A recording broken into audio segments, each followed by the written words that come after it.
Well, hello everybody. Gonna do a little video tonight. I've been pretty excited about this one. Wanted to bring you guys along. What I'm doing tonight is doing some load testing with 44 mag, 240 grain Hornady XTP. So what got me interested in this? I got a deer tag this year, and my brother went down to Texas a few years ago and was doing some whitetail hunting, and he said the guides and those guys down there loved a 44 mag rifle with these 240 grain bullets.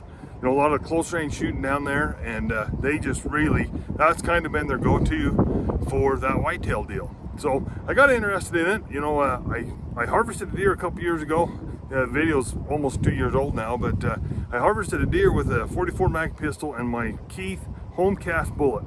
That was kind of a bucket list item for me. You know, it's kind of like the fly fisherman that wants to tie their own flies and catch a fish on it. So I was pretty underwhelmed by the performance of that. It was a 250 grain bullet, the original Keith bullet out of the Lyman mold, going about 950 feet per second. It just wasn't enough. It just wasn't enough velocity. Harvested the game animal just fine. It was, you know, it was regular deer, about 50-yard shot. Yeah, I just wasn't impressed with the performance. So I decided to try a different route on this year's deal. So what I'm going to do is, you guys know I don't share load information. I don't know why I'm weird about it, but I just am. But I'm using 2400 powder. The old Elmer Keith load is 22 grains. I would not recommend that. It's just my opinion. I'll tell you, I'm not using 17 grains of 2400, and I'm not using 21 grains of 1700. So that's as much information I'm going to give you. Other than with 2400 powder, do not use a Magnum primer. I have proven that with my own experience. For whatever reason, that 2400 powder is sensitive to a Magnum primer. So this is my take on 44s. If you are the guy that wants to squeeze every drop of velocity out of your Magnum 44 loads, 296 H110 is the powder to go with a Magnum primer. I wanted just one step below that, and that H110 does not do well under Magnum philosophies, and they'll tell you that right in the books. So I wanted to be one step below that. I think 2400 is a good powder for that. Alliant Blue Dot, I think will kind of fit that. HS6, I think will kind of fit that. The 2400 has been available. You know, we all know in the reloading world that the powders have just been craziness. And I happen to get I've probably got 6 or 8 pounds of 2400 on my shelf right now. Those other powders are just, I mean, they're just almost non-existent. So anyway, that's the project we're doing today. I'm actually going to do a 3-part series on this 44 load development. Today we're just going to do velocity tests. Another day, I don't know when that'll be, tomorrow, next weekend, whatever, will be accuracy tests, and then we're going to do some ballistic gel testing. So hopefully you guys will, if you're interested in this 44 load development, you'll watch all 3 of those. But today's part 1. I'll show you the guns we're going to be using today. So you guys know I love my 44s. So here's the Smith & Wesson 629. I've done some videos on that, and that is a dandy gun. I carry that gun probably as much or more. Well, no, there's no question. I carry this gun. This is my go-to gun when I'm on the mountain on a horse normally. In the summertime, I'll carry a 45 HCP at times, but usually in the fall, I'm carrying this. And this is the holster. It's a Tuga, whatever it is, kind of a pancake style holster. This rig sets really good with me. I've been on the mountain fencing all day. I've been riding horses, gathering cows all day. This is a pretty neat mountain setup for me. So this is my 7-inch Bisley. You guys have seen some videos with this. This gun has a lot of sentimental value to me.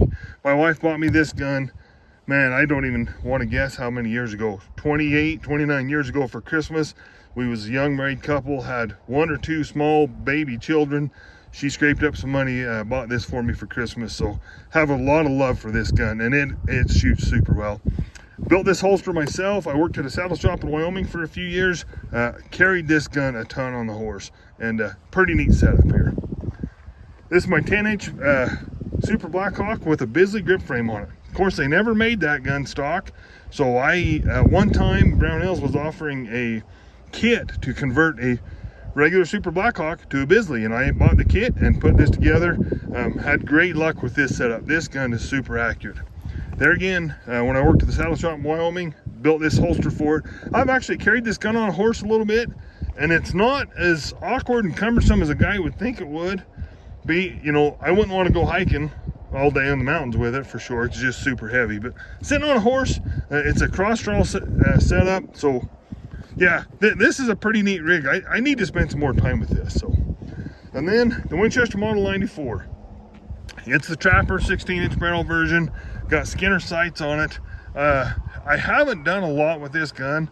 I just love this gun.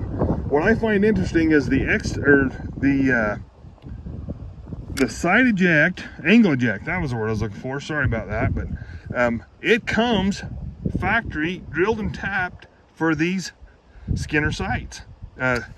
With my aging eyes, I love the peep sights. I really do. This is a neat setup. Of course, it's got the crossbolt safety. A lot of the original guys are haters on that. You know what? It's a dandy little gun. Do I love this? No, not really. I like the saddle ring, just kind of more nostalgia, but this gun is a neat little gun. So anyway, so that's what we have. 4-inch barrel, 7.5, 10, 16. So we'll do the chronograph and see how it goes. Okay, so I'm going to do this video just a little bit different. This is such a long process. I think it would bore you guys watching this to tears. So the way I'm going to do this, I'm just going to quickly shoot 3 shots with all 4 guns, write it down and do the averages. And then what I'll do is I'll just take the camera, show you the data on paper instead of, you know, like taking the camera, walking up to the chronograph, doing all that business. So we're just going to try to speed things up a little bit and really get the facts to you guys. So let's get started. We're going to start with the 4-inch gun, then the 7.5, 10.5, 16. So here we go.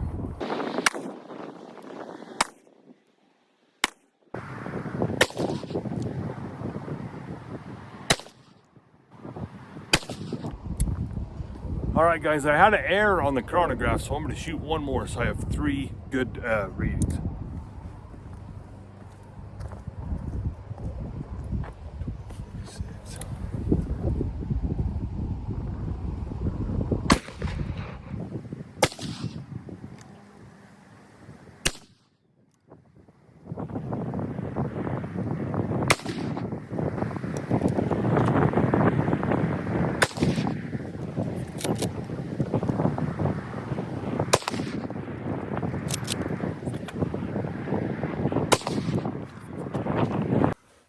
Okay, well, pretty interesting result.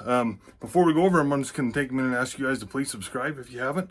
I had a funny comment the other day. A guy says that he subscribed because I was begging. Made me laugh. So anyway, I don't think I'm begging. I'm going to call it asking politely. So to those who have, thank you. And those who are thinking about it, please do it. So anyway, let's go over the results. You know, my goal on this whole deal was 1,200 feet per second out of that 7-inch gun. And I hit it about dead on. So the results are pretty interesting. We'll go over them. All right, well, these results are interesting. It's kind of right what I was hoping for. So here's the 4-inch gun, 1140, 1256, 1149. There's a little bit of a spread there, and I know that my instrumentation is not super accurate, but I think it's pretty close. A little bit of a spread. The accuracy will be real interesting on this gun. But 1181, that's about what I was hoping for, is 1100 feet per second. 7-inch gun.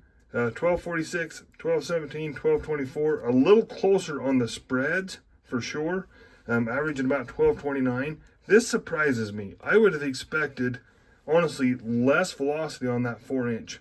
It's only about 50 feet per second on average difference. That surprised me. The 10-inch gun, I wasn't sure where it was going to fall into the whole deal, but you can see the velocity spreads are a little bit closer. 13, 10, 52, and 27. About 40 feet per second difference on the spreads, 1329. So exactly 100 feet per second difference between the 7-inch gun and the 10-inch gun. Now the 16-inch gun's really surprising me. 1552, 56, and 57. Very, very close on those. 1555 for the average. That's about what I expected on that gun. So I'm going to show you kind of my next thought process on this. So I got an old Hornady book, and this is actually showing the jacketed hollow point in meters for whatever reason, but for what we're going to talk about today, it's going to be close enough. So here we are at 1,500 feet per second at the muzzle. At 100 meters, pretty close to 100 yards, we're at 1134. So we're about 1,100 feet per second with the 4-inch gun. Alrighty, so what's significant about that is for our little testing on this 240 grain load, I'm going to shoot all of these in the ballistics gelatin. Anyway, I find this stuff fascinating. I don't know why. Drive myself crazy sometimes with it, but hope you guys like it too. So this is part one. I think the next thing we're going to do is go for accuracy, because I kind of wanted to get a feel for where I was at velocity, and honestly, this is right where I wanted to be. So when I shoot the 4-inch gun into the ballistics gel, knowing that bullet's traveling around 1150, what the 16-inch gun will be around 100 yards, that'll tell me what that bullet's going to behave like.